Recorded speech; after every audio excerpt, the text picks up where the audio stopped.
ciyaar lagu maamuusay go'aanadii maxkamadda sare ka soo baxay oo lagu magacaabay degmooyin ka tirsan Shabeellaha Dhexe ayaa waxa ay ka dhacday mid ka mid ah garoomada kubadda cagta ee magaalada Cape Town ee waddanka South Africa. ciyaarta ayaa waxaa soo qaban qaabiyay ganacsatada ka soo jeeda degmada Ceelbacad oo ka mid ah degmooyinkii dhawaan uu magacaabay madaxweyne Sheekh Shariif Sheekh Axmed. inta ciyaartu socotay ayaa waxa ay taageerayaashu ruxayeen calaamad lagu soo xardhay muuqaalo kala duwan oo turjumaya Ceelbacad, iyadoona ciyaartu ku soo idlaatay 2-0 waxa ayna guushu raacday kooxdii ku ciyaaraysay magaca degmada Ceelbacad. telefishinka qaranka Soomaaliyeed oo mikrofoonka la dhex qaaday ka soo qaybgalayaasha ciyaarta ayaa waxa uu weydiiyay sida ay u arkaan ciyaarta halkan ka dhacaysa maanta.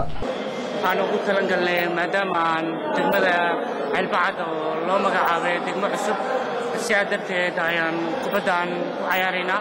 kubadda aad loo soo farsameeyay laba kooxood oo ka tirsan magaalada Belfield karaan magaalada Cape Town maadaama oo dhalinyaro fara badan ay ku nool yihiin oo ciyaar kubadda cagta aad baan ugu faraxsanahay. Aston Cape Town koob loo qabanay dhalinyarada ku nool reer Cape Town koobkaas waxaa ka soo qayb galay ilaa 8 kooxood oo isku arkay hadba maanta waxaa loo dheelay finaalka koobka waxaana iskugu imaaday laba koox oo mid u dheelaysa Cape Town iyo mid u dheelaysa degmada Ceelbacad.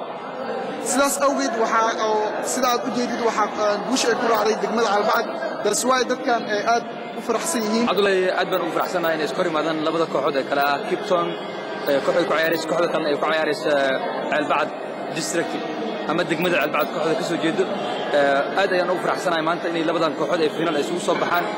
waxaan kale oo aan jecelnahay munaasabad weyn lagu maamuusayo go'aankii ka soo baxay maxkamadda sare isla markaana lagu soo dhaweynayo gudoomiyaha cusub ee baarlamaanka Jawahiri.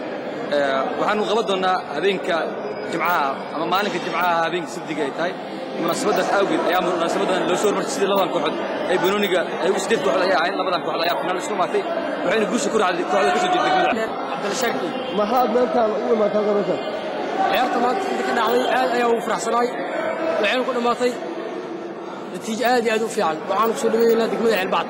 Abdullahi Ibrahim Dasar, telefishinka qaranka Soomaaliya, Cape Town.